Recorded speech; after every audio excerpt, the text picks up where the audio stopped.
ईमान, उमर ने नरमी से पुकारा, मैं भी एक इंसान हूँ, फरिश्ता नहीं हूँ। हो गई मुझसे गलती, मगर जानबूझकर तो नहीं की मैंने कुछ भी।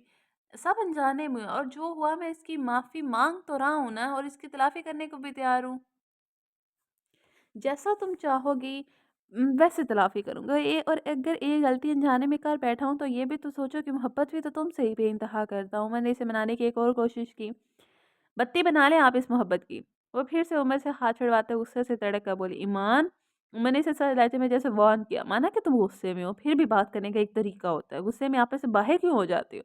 उमर इसे सख्ती से टोकते बोले, यकीन करें मैं बहुत बदतमीज़ हूँ, बदलहाज़ भी हूँ। अभी आपका बहुत लिहाज़ कर रही हूँ। गनीमत जाने इसे आप। ईमान उमर को कड़े तेवरों से देखते रूखे लहजे में बोली, तो तुम नहीं करोगे मुझे माफ़? उमर ने बेबसी से पूछा। अच्छा कर दिया माफ़। मान लिया गलती हुई आपसे। ये भी मान लेती हूँ कि आपने जानबूझकर ये सब नहीं किया। अब फिर?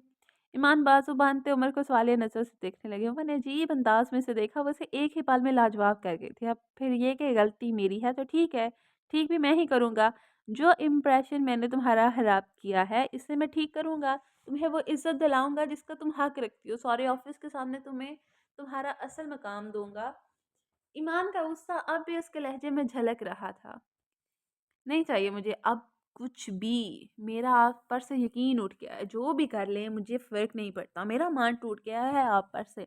एक ही साँस में सब कह गई थी, आँखों में नमी और लहजे में सख्ती थी।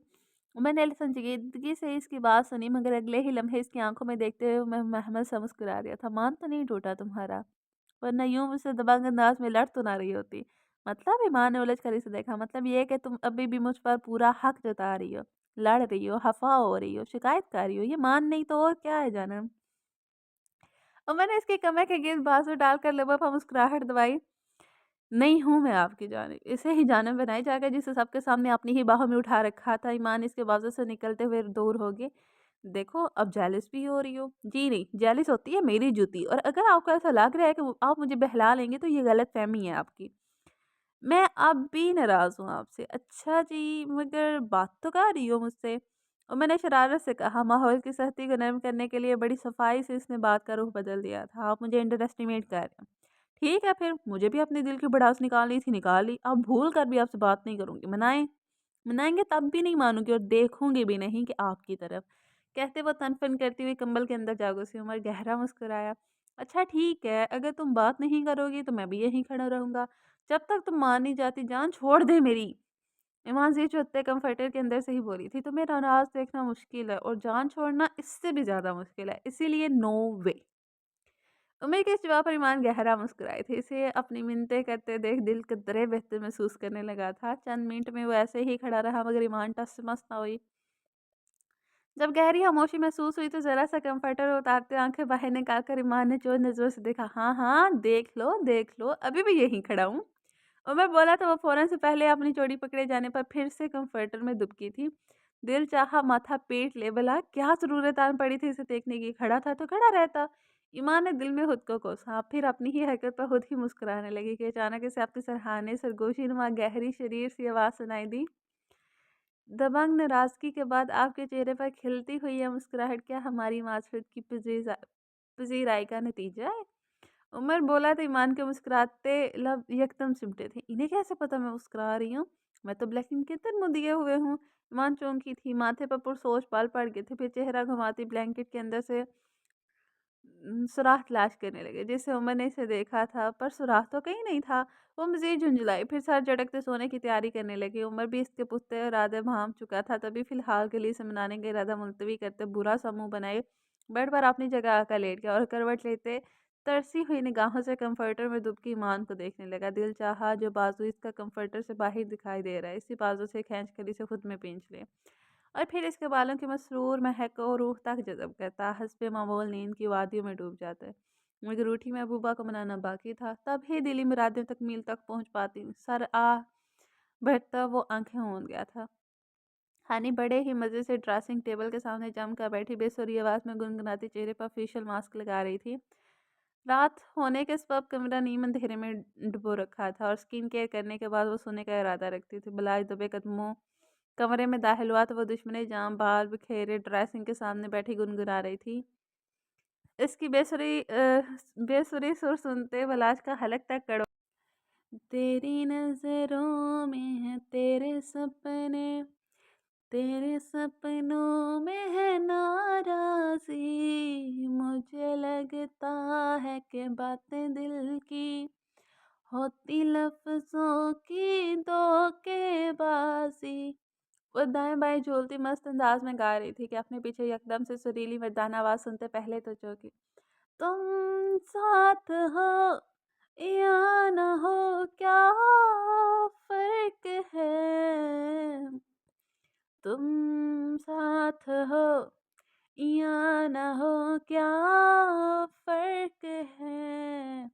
बिलास का इतना कहना ही था कि हानि पूरी कुएँ से डरकर चीखी और जैसे ही उसने उछलकर पीछे मुड़ते चेहरा बिलास के सामने किया तो वो इसके पूरे चेहरे पर लगी स्याही देखते डरकर इससे भी दुगनी आवाज़ में चीख पड़ा।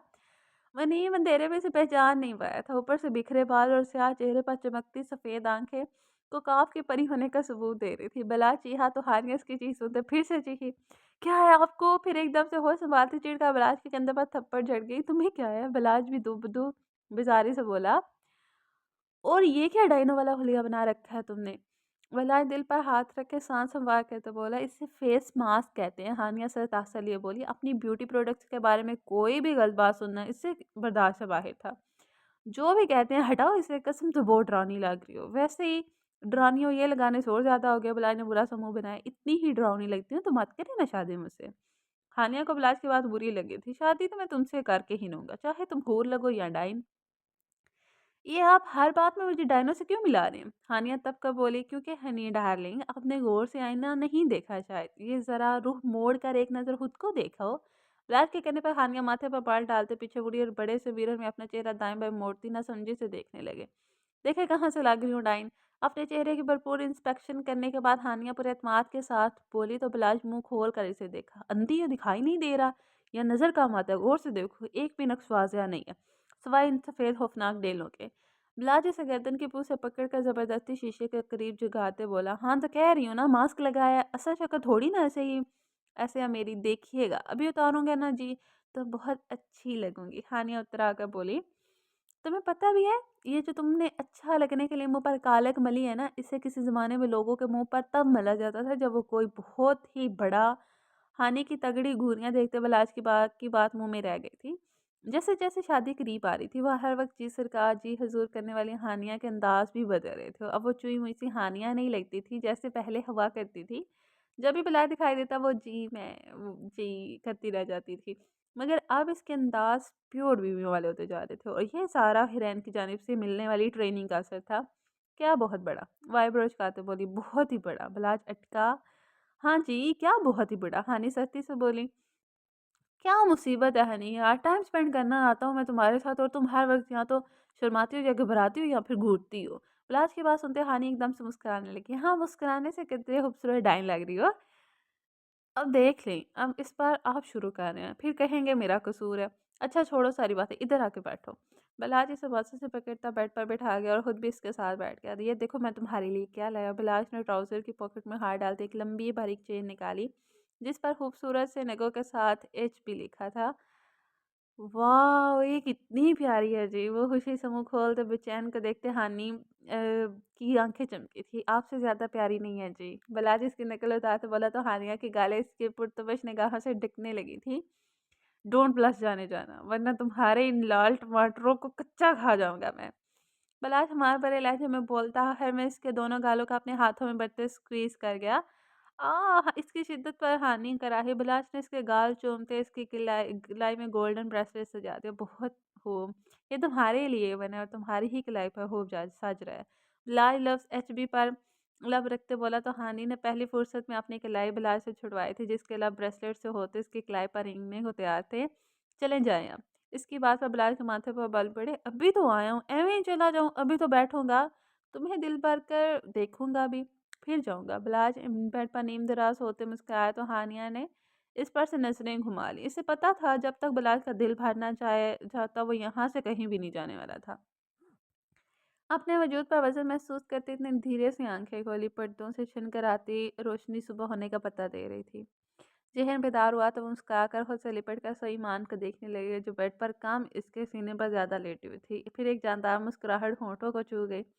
इसी पल ईमान की आँख खुली तो पहली नज़र उमर के मुस्कुराते चेहरे पर पड़ी थी। गुड मॉर्निंग जान, उमर इसके कान में सरगोशी करता पड़ा। Bad night. हवासों ने काम करना शुरू किया तो ईमान भूरा सा मुँह बनाकर कहती एक झटके से उमर से दूर होती उठ बैठी थी। आई लव यू। उमर इसे बहुत गहरी नज़रों से देखता रात की तरह फिर से शरीर हुआ था। I hate you. Iman Umar को घूरते दांत पीस कर उल्टा जवाब देते बेड से उतर गई। Oh thank you but I love you more than you. Umar मुस्कुराते बोला तो ईमान ने इसे सख्त घूरी से नवाजा। बदले में उमर ने मुस्कुराहट मुस्कुराकर आंख विंग की तो वो गुस्से से पैर पटकती वॉशरूम में जा घुसी।